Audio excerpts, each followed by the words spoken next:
sure I have that done, and I do. So hopefully you all can see the screen, and we are set to go. So thank you all so much for taking time out of your day to be here to join me for this, this webinar about meal planning. I know in seeing clients that meal planning is a tough subject, and a lot of times we avoid it because we hate it and we don't know what the best system is to go about doing it. So hopefully today I can kind of shed some light on some, a system and kind of some tips and pointers on getting things going as far as meal planning goes. Let me take a minute and just introduce myself. I am a registered dietitian, and I work with clients to both clients individually and in group to help them make healthy lifestyle changes and to meet their goals no matter what they are, whether it's people ask me all the time, well, what exactly do you do with people? And people have different goals. Not everyone wants to lose weight. Some people want to gain weight, actually. And so sometimes I work with people to gain weight. Also cholesterol lowering, blood pressure, blood sugar, all of those things. And really quite a few people lately have just been contacting me just to eat better. I think we're sort of bombarded and overwhelmed by all the information that's out there and people's opinions on what the healthy way to eat is. And so oftentimes people just want to kind of clear up the confusion and find out, what it means to eat healthy. So we're going to go ahead and move forward. I also did want to remind you too to hang with me. Try to hang with me if you can till the end. And I'll be giving away, or Body Track, not me personally, but Body Track will be giving away a $50 gift card. So if you can just hang with me through about 45 minutes, and at the end, I'll be doing that giveaway. And also, I did want to bring your attention to, I put some handouts, and hopefully you can access those. Please let me know if you can't, but I downloaded a couple of handouts that I thought might be helpful for you all as far as meal planning goes. So hopefully you can download those and use them. All right, let's see if we can get started. Okay, so who needs a meal plan? If you find yourself at the grocery store every day or every other day, which seems to be really common in just talking with people and in talking with clients. I just talked with someone yesterday, and she said her significant other is at the grocery store every day. And she said he actually likes it, but some people don't, and it brings them stress, and every day to have to readdress that question of what are we eating? Do you end up eating takeout or eating out often, ordering out pizza or stopping by, and picking something up for takeout, or just ending up eating out at a restaurant or fast food? Does the question, what's for dinner, bring you stress? So when I say that, what's for dinner, does that sort of just bring up not great feelings for you? For so many, that is the case. And it's not just dinner, but do we have what we need for breakfast? Am I going to skip breakfast because I don't have what I need on hand? What's for lunch? I'm finding more and more people really just kind of end up eating out for lunch because they're not really sure what to kind of bring with them if they're working or eating at home or whatever it is. So having a plan can really help to kind of avoid all of these situations and take some of the stress out of eating. So who needs a meal plan? Busy schedules and lack of planning really is sort of the reason why we end up eating out and getting takeout a lot. A lot of us just don't like it. We don't like to plan, and we don't like to shop because we don't have a system in place, and we kind of think of it as being something that's complicated or difficult, and really it's about habits. So much of what I do with clients is about changing habits. And so if your habit right now is to go to the grocery store every day or every other day, that's just what you do. And so kind of taking a step back from that and pausing and thinking about, the information that's covered today and how can you put that into practice might be helpful in kind of getting you out of that rut. We know that eating out, it's increasing more and more. We're eating out, getting takeout more, cooking at home less often, and that's contributing to our expanding waistlines. We know that for a fact. So the more we can eat at home, the more we can make healthy meals. You're just more apt to make healthy choices when you're at home. Think about, you go to a restaurant and there are 40 different choices on the menu, maybe a few of them healthy, but it's just too easy to make that sort of unhealthy choice. And two, the portions are enormous when we go out, really enough food usually for 2 or 3 people. And so and that's something that I talk with clients about all the time. The food's there, and so it's hard not to just finish that plate of food. But if we're eating at home, we can be, a little wiser and a little more mindful about, how we prepare our plate and prepare our portions. So all the more reason to sort of get this meal plan going. And it can just, again, take the difficulty out of getting food on the table. So what are some benefits sort of outside of weight or whether you're eating healthy or not or whatever? It simply can save money, which who doesn't want to do that, right? I know I've found with our family, we just don't end up eating out a lot. And we have a family of 4. And so anytime you're eating out with a family of 4, it's easily going to be, $40, $50, when you're eating out. So with meal planning, by planning a little bit, by taking the time to plan, then saving money is definitely a benefit.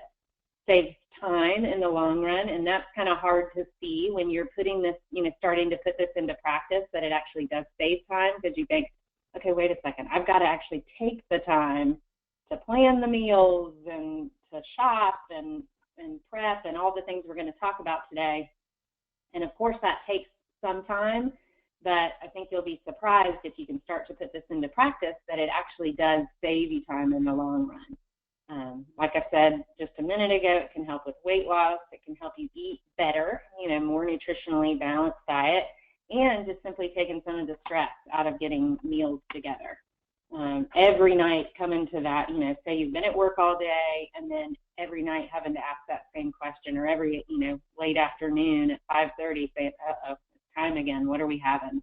And so that can be really stressful. So some of the things we're going to talk about today, sort of a step-by-step kind of guide, and some things that I know I found works for our family, and then in working with clients too, I've seen they've been able to put these things into practice, and they really have been beneficial. So making a plan, first of all, we're going to talk about that and how to go about that. Picking a shopping day, doing some meal prep ahead of time, which can be hugely helpful. Keep a master list of go-to meals your family, you and your family enjoy, which is a big one too. Make good use of social media. Don't forget snacks and lunches, because it's easy to kind of focus on dinner and what you're having, but then not have what you need on hand for snacks and lunches. So we're going to talk a little bit about that. And then have theme nights, which sounds really kind of hokey and corny, but we'll talk a little bit about that and what that means. So as far as making a plan, a lot of people, when they go to make a plan, they think it's got to be, and depending on what blog you read or, whose advice you're taking, you might go about it and think, well, I've got to make a plan for the month. Well, that's not the case. That can be really overwhelming. And so just taking it, especially here in the beginning, if you're going to start to, implement some sort of a meal plan, just take it a few days at a time. 3 or 4 days at a time is going to be far better, than just having to go to the grocery store every day or not having a clue every day what you're having. But even if you can think, say for instance, a lot of times for me it's on Sunday, I think about, okay, what are we having for the next 3 or 4 days? And then when those 3 or 4 days are up, and say it's, Wednesday or Thursday, usually I need some staple items, milk or bread or something like that. And so I need to go back to the grocery store again anyway. So then that's the opportunity to then, look at the next 3 or 4 days and think, okay, what do we have going on, and trying to plan for that next 3 or 4 days. So you kind of take it in small increments versus this overwhelming, what are we having for the next 7 days or 2 weeks or months, and that can be really overwhelming. Like I said, I typically do it on Sunday, but not always. It's good to have a specific day, especially when you're getting this started. Kind of think about your schedule and what that looks like. Maybe you choose Saturday or Sunday. That kind of will get you started for the week ahead. But if your Saturdays are crazy and say you have kids, or you just like to be out of the house and gone, and that Saturday's not a good day to kind of sit down and make a plan, then make it another day. It's really individual as far as what works for you, and that's the best way to go about making change, is, deciding what's going to work for you and putting it into practice. So maybe Sunday is a calmer day, and you can kind of take that time to kind of make a plan for those 3 or 4 days. And you think about how long it would take you to make a plan for 3 or 4 days. Really kind of mainly focusing on dinner, but then of course, again, taking breakfast and lunch into consideration, but it maybe takes, 10 or 15 minutes. And then the more you do it, the less time it takes. And it's helpful too, and I say this goes for pretty much anything you're trying to make a habit. Consider setting the time aside in your phone calendar or your schedule, and making it an appointment, just like any other appointment that's important to you. Set that aside. Set a reminder for yourself that you're reminded, oh yeah, I need to meal plan. I tell people that all the time with exercise or whatever the habit is that they're trying to change or make a new habit. It's helpful to have reminders, and as much as we can set our environment up to help us to be successful, the better. All right, keep your schedule and weekly events in mind. So this is really important, of course. When you're looking at, say, the next 3 or 4 days, think about what you have going on. Do you have a business dinner on Tuesday? Does your kid have baseball on Wednesday? And all of those things, of course, are going to impact, how you go about planning. And so keeping all of that in mind will just make your meal plan more apt to happen. If you don't consider all those things, then you end up, that's not going to work, and you have to shift, which is fine. That's going to happen anyway. But if you can keep those things in mind, then of course that's going to help. All right, next little point is pick a shopping day. So just like we were talking about with a plan, making that plan, it's helpful to pick a day or two that you might go shopping. So like I said, a lot of times I'll make the plan on Sunday and then end up shopping that same day, and then 3 or 4 days later, I'm at the grocery store again. So I know on Thursday I'm going to be back. So having that in mind, but making those your specific days that you're going to do that is really helpful. Then it's just set into your schedule. That's how it happens, and it's just the way it goes. And so it makes it really, more of a concrete habit. Make a grocery list. That seems really simple, and of course you would make a grocery list, but I'd be interested to know, out of the people on the call today, how many of you just go to the grocery store without a plan? And a lot of people do. The more I talk to people, I'm the kind of person, I have to have a list. I'm kind of a recipe cook, so I like a list, but I talk to people all the time, clients that go to the grocery store and they just roam around and they don't know, what they're getting. And what happens there is all sorts of things. You end up buying things that you wouldn't normally buy. You end up spending more money than you had intended to. If you ever go hungry, of course, you're going to buy even more things that you didn't intend to buy. So making a grocery list and following that list as much as possible, has lots of benefits. So definitely, once you make that plan, try to then sit down and make that shopping list. And you might not go shopping on the same day that you plan, especially if this is a new habit for you. You might want to break it up some and do the planning on one day, shopping on another. which is perfectly fine. That kind of helps to make it more manageable and less overwhelming. And if that's the case, great. You know, whatever, really, again, whatever works for you. All right, so meal prep, if you look on Pinterest or if you're, you know, online at all, lots of blogs and information on meal prep. But this really can be a huge time saver and can really help you to get dinner on the table during the week. You know, you can just take a little bit of time on the weekend to kind of prep ahead. So what I mean by meal prep is just kind of getting some things sort of prepared. Maybe grilling or baking your proteins, like your chicken or fish, or if you don't want to cook them in advance, maybe you just figure out, okay, we're going to grill chicken on Tuesday. I need to go ahead and marinate it now so that it's ready. Or maybe it's just simply pulling it out of the freezer. That's something that's important too, and a you know, sort of a place that I've gotten stuck before is forgetting that I had to pull the chicken out of the freezer, and then you end up at 6 o'clock on a Wednesday and you're supposed to have chicken whatever, and you don't have your chicken thawed. So making sure that you kind of go ahead in advance and, you know, prep those proteins. You can also cook larger batches of brown rice or other whole grains like quinoa or farro or any of the many whole grains. Whole grains tend to take a little longer to cook, so even more reason to kind of prep them ahead so that you're not having to wait around for them to be ready. They're going to be ready to go when you need them. And that can help with lunches too, because that way you have those grains on hand and ready to go to kind of throw in a container along with, you know, whatever.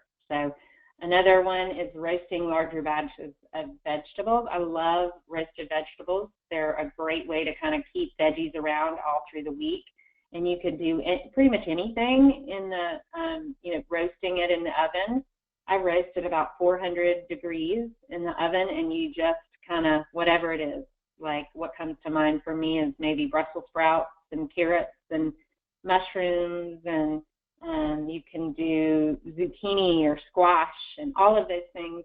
I like to do kind of in a row, you know, on a big baking sheet, and then you do a little olive oil and a little salt and pepper and sort of stir them, you know, through the process, but it maybe takes 15, 20 minutes, and then you have this huge batch of vegetables that you can kind of, you know, you can have ready for dinner if you need it, or for lunches, that sort of thing. Another thing you can do is oatmeal, and kind of have that ready, and then you can just heat it in the morning, especially steel cut oatmeal. If you like that, that takes a little longer to cook. So a lot of people don't have a whole lot of time in the morning. So going ahead and making that batch of steel cut oatmeal and then just reheating it as you need it throughout the week. Another tip is to double recipes. So if you're making, no matter what it is really, any recipe, whether it's soup or a casserole or maybe those proteins, if you kind of double up and make twice the amount that you need, then you'll be sure to have enough. And with that, you know I hate to throw food away, so in order to avoid that, you might kind of, when you go to make your plan, include lunches, not just dinners, but lunches too, so that you have that plan. Okay, I've cooked more chicken, I'm going to make sure I have that on Tuesday or whatever. So just as a reminder, so that you don't end up having food go to waste and then having to throw it out. All right. Other things, staple kind of things that you can kind of prep in advance so that they're ready to go. Washing greens for a salad, although for some reason that's one of my least favorite things to do. It's just a pain. So I always buy my greens already washed, which is really nice. You can buy the bag stuff or the little plastic containers of, say, romaine or different greens, really any green. I bought kale and spinach mix yesterday. And so buying those things already washed is a great sort of pre-prep, thing to do. Hard-boiled eggs are a great, grab-and-go kind of source of good protein. So kind of prepping those in advance. That's another thing that you can buy in the grocery store. It's going to be more expensive, of course, but it's so easy to boil some eggs. Maybe do a half a dozen eggs on Sunday so that you have them, for you or your spouse or kids or whatever for the week. And my best method that I've found for boiling eggs, and you probably have your own, but you put the eggs in, and this is a good tip with Easter right around the corner, but you put the eggs in cold water, cover them, and bring it to high, and you boil the water. You let it boil with the eggs in it for 1 minute, and then you turn the heat off and let it sit for, depending on how you like your eggs, for say 6 or 7 minutes, and they'll be done. And that's the best method that I've found. That's the quickest sort of method for cooking eggs that I've found. And a bowl of chopped fruit, like a fruit salad, or even just rinsing fruit in advance. I was just talking to a client the other day about how, just prepping that much, just rinsing stuff so that you don't have to do it. It's so easy, and the reason that a lot of us eat kind of packaged, processed stuff is when we get hungry, we don't want to go to the extra effort of having to rinse something or chop it or whatever. And that processed packaged stuff is just super easy. You open the pantry, it's there, you bust it open, and you kind of meet that hunger. So anything we can do to kind of prep in advance to make that, healthy stuff, the fruits and vegetables, easier, the better. And then put snacks or lunches in individual containers. So if maybe, taking that bag of baby carrots and go ahead and put them in individual containers. Seems silly, and it seems like, well, what does that do? But it just makes it that much easier to kind of grab and go. And so whether it's snacks or even lunches, go ahead and make, say, salads or something like that so that they're ready to go for the week. And you can do all of this while kind of putting groceries away, so don't make it a whole extra step. Do it while you kind of bring those groceries home if you have the chance. All right, so making a master list of meals. A lot of people, when they go to figure out, okay, so even if you decide, so for the next 3 or 4 days, I'm going to figure out what we're having for dinner and make a plan. A lot of times that in and of itself is a little overwhelming because there are so many choices for dinner. So you've got magazines that are out there. You probably have umpteen cookbooks like I do with tons of choices. You've got your recipes that you've had for a while maybe. So all of that, and having too many choices can really be paralyzing so that you just think, oh, I don't know what we're having. So having this master list of meals, of go-to meals, can really be helpful. It's really, I'd say, the main thing that's been the most helpful personally for our family, for us, is having this master list. I love to cook, but not everyone in my family, and we have kids, and they don't always love what I love to cook. And so it was always this kind of battle of trying to figure out, well, what can I make that I'll like, that they'll like too, and that sort of thing. So having a sort of this list of go-to meals is really helpful. So you might start out and only have, maybe 5 meals that you really know that you like, that your spouse likes, that your kids like, that sort of thing. But as you kind of go, you can add to it. And then when you go to make, that plan and figure out what's for dinner, you have that list to go to. And so you don't have to go to 10 different sources to find out that information. You got it right there. So there are different ways to go about that. One of the handouts that I attached that you can download is just a simple sort of 1 through 20 list of your master list of meals, just to give you a place to kind of remind you that that's where your go-to meals are going to go. So you can do it that way, or I like to keep mine in the notes section of my phone. And so if I run to the grocery store and I'm having to make my plan in the car, in between, running errands, then I have my master list of meals right there on my phone, and I can kind of go from there. A lot of things I either have the recipe. We're going to talk about making good use of social media. A lot of the recipes I have on like, say, Pinterest, or I've cooked them so many times that I know the ingredients. So all of my master list of meals is just simply the name of the meal. You could even include sides if you wanted too, different, what you're going to have as a vegetable, that sort of thing.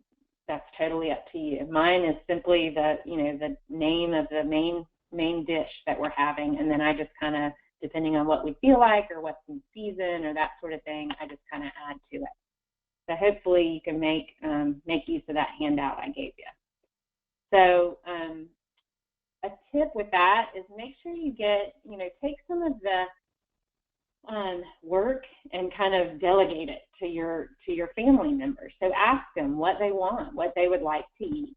Put kids to work. I know I've found I have 2 girls, and the older one, I've put her to work, and she loves it. She loves doing it. She helps me to write out the plan we're actually on to making a plan for the month, and she helps me on our dry erase calendar to kind of write that plan, and we use that master list of meals, and we just simply put, on our little dry erase calendar for the month what we're going to have. And so she's kind of taken over that task, which is really helpful. So at the beginning of every month, that's kind of her job, is to kind of lay out, what we're having for the month. And like I said, as you try new recipes, you are only starting with maybe 5 or 10 sort of go-to meals that you can make. But as you go, you can add to the list. And like I said, either putting that in your phone or keeping it on the fridge. All right, so on to social media. So social media can be really helpful to organize sort of recipes too. So using Pinterest or all these great videos you might have seen on Facebook for just simple ideas for, meals are great to kind of keep on your Facebook page, or on Pinterest to kind of keep recipes. Maybe it's new recipes you want to try, and so you have a Pinterest board that's just for that, for new recipes you haven't tried. But then, like, I have lots of different boards. One is recipes the whole family likes, and I think I titled mine Recipes the Kids Will Like. And then I said, well, theoretically, because you never know. But then there's recipes for date nights at home that I keep, that it's not stuff my kids would like, but things that if we choose to make, either the kids are away or whatever, these are things that just my husband and I would enjoy. Or you can also do it by category. So having a Pinterest board just for soups or chicken or seafood or whatever it is, even sides or salads. So Pinterest can really be a good way to kind of keep everything all in one place. And of course, there are other places you can do this, so whatever works for you. But to me, this has been really helpful.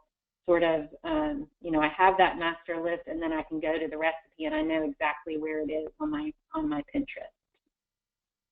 Another thing that I do, that last point, is I get Cooking Light magazine, which is a great magazine, lots of sort of new ideas and using different ingredients and that sort of thing. Also good just information on eating well. But I'll get my magazine and I'll kind of, sit on the sofa maybe Sunday morning and look through the magazine. And as I do that and see recipes that I think are ones I want to try, I'll go ahead and pin those to a board so that they're there when I need them. Because otherwise I've got stacks of Cooking Light magazines and I forget what's in there. So when I pin it, it just gives it a place to be and makes it easy for me to find.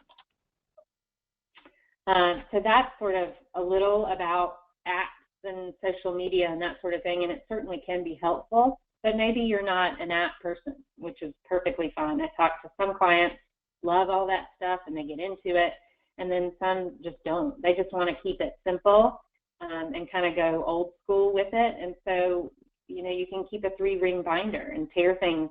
So instead of pinning stuff from Cooking Light, you literally tear it out of the magazine, you put it in a 3-ring binder, and then it's there. You could even put them in categories, by chicken or red meat or seafood or that sort of thing, so that you have them organized so it's easy to look through. But really, the idea with either the social media or, keeping a 3-ring binder, or however you choose to do it, is just about having all your recipes in one place so that you don't have to go to 20 different places to find the recipes. It's really about sort of making it not complicated. All right, so have theme nights. So again, like I said earlier, this can sound kind of hokey or corny, but this has been another thing that's been super helpful for our family, and one thing that many clients have put to good use and has been really helpful. So really it's about picking either one night of the week or maybe several nights of the week to have kind of themed dinners. And it really just takes some of the thought out of, figuring out what's for dinner. So some examples: Spaghetti Monday or Taco Tuesday. Taco Tuesday is the main one that we do as a family, and I can just tell you Tuesdays are wonderful because I know everyone in the family will enjoy what we're eating. If anyone asks me, for some reason it drives me crazy when my kids ask me what's for dinner, and so if anyone asks me, all I say is, what day is it? And so that just makes it so much easier. So, and then too, I love taco leftovers, so that's another bonus of having Taco Tuesday. And we literally every Tuesday, that's our go-to meal. I might switch it up some. Some weeks we have ground turkey, some weeks we have chicken, some weeks we have fish tacos. So you can mix it up in that way, but this at least gives you kind of, a set plan to have specific days. Maybe it's breakfast for dinner Wednesday. A lot of people love breakfast for dinner but don't really think about it. I just wrote a blog about a frittata, and frittatas are they're basically a frittata is a crustless quiche, and that's kind of a neat way to include vegetables and other things in your kind of grown-up breakfast for dinner. So you might check that out. I'll give you my blog at the end. Salad Thursdays, homemade pizza Fridays, super crock pot night. So these are just some sort of examples of how you might incorporate this idea of theme night.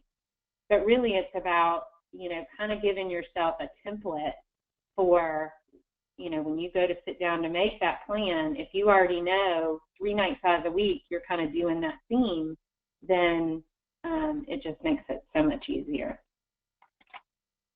All right, so, and don't forget snacks and lunches too.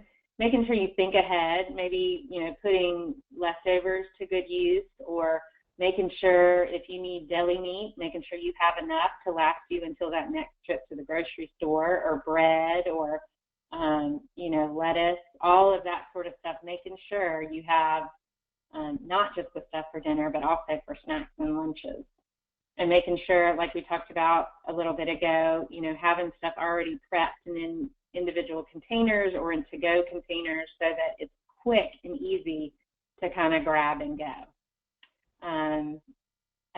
A great tip for people who are wanting to eat more veggies and kind of include salads more is making several salads for the week in advance. And having those ready to go so that you don't every, evening the night before or that morning have to kind of do that, where you maybe make 3 or 4 for the week and then they're ready to go.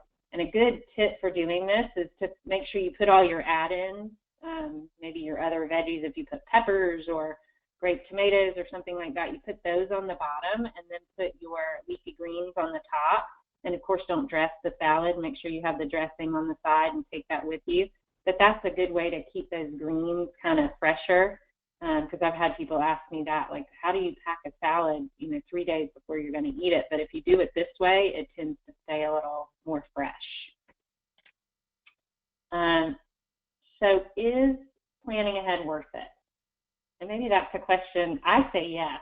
Hopefully out of listening to this webinar, you agree that just by doing these simple things and all the benefits, saving time, frustration, stress, and then money too, that, just taking that time, whether, it's 15, 20 minutes to plan ahead a little bit can really be beneficial. It also results in less trips to the store, random trips. Now, I will say those still happen from time to time, of course. Things get forgotten and something comes up or whatever. So there will still be those. I don't think it's a cure-all, of course, but but it certainly cuts down on, those trips to the grocery store. And then, of course, less eating out, less taking out, because you have a plan in place. A couple meal planning apps, if you're into that sort of thing, to try: Meal Planner Pal and Simplify Supper. And I'm pretty sure I like a free app myself. I don't like to have to pay for one, so I think both of those are free apps. So if you need some help, kind of, or you just enjoy kind of having an organized place to keep your meal plan, you might try that. If, though, you think that's only going to complicate things, then don't worry about it. Just do it on, keep it simple. Like I said, go old school and just keep it on a piece of paper, and keeping it simple, especially when you're, starting a new habit like this, can be a good thing. Some other tips to keep in mind: try not to over-plan. So, like I said, don't try to plan for 7 days out of the gate, because that can kind of result in having food that's thrown away and that sort of thing. So, again, start with 3 or 4 days when you're starting this, and that'll help just to make sure you're not throwing food away.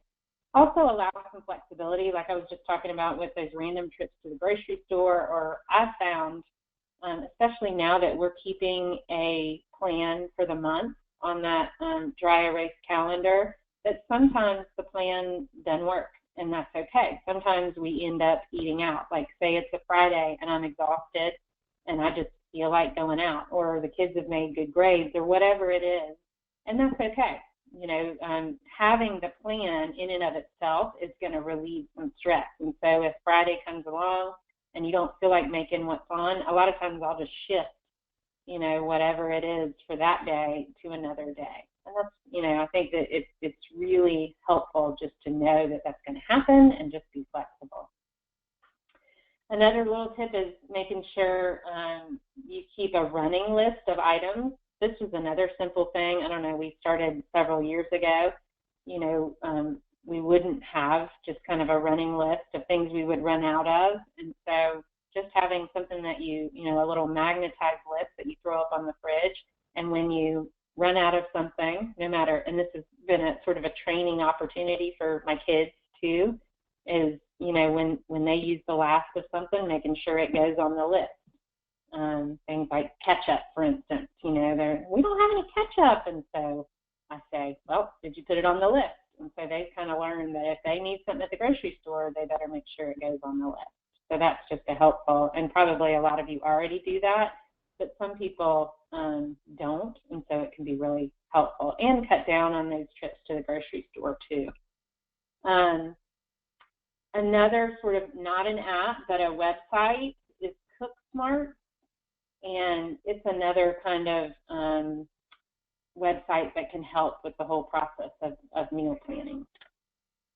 All right, so glad that you all have stuck through till now, and it is time for the $50 gift card giveaway. So my question to you is, and the first person to answer this gets the gift card. What are the 2 of the ideas I gave today to make meal planning easier? And the first person to type it into their comment section gets the gift card.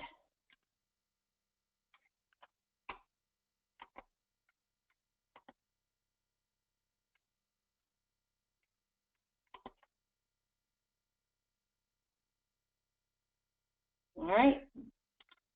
No answer yet.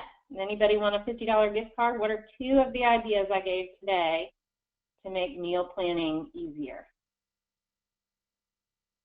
And you just go ahead and type those in your comment box, and then I'll be able to see your answer. Anyone? Nobody wants a $50 gift card? Hopefully I'm just not missing.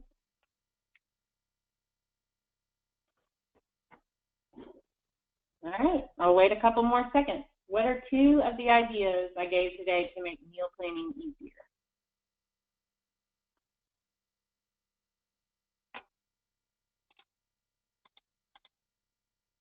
All right. I guess no gift cards this week. Hopefully, I'm not sure what's going on there. Hopefully, y'all, hopefully I can see your comments. But so just a review, make a plan, pick a shopping day, do some meal prep ahead of time. Keep a master list of go-to meals and you and your family enjoy. That's the idea of Pinterest and Facebook, using that for organization, making sure you plan for snacks and lunches, and having theme night. All right. Well, thank y'all so much for being here. Please, if you get a minute, check out my website. It's a blog too, and I write blogs every few weeks or so. And so if you're interested in having those emailed to you, you can go on annajonesrd.com and you can put in your email, and those will automatically be emailed to you. And I'm also on Facebook, so you can find me at Anna Jones RD on Facebook. Thank you all so much.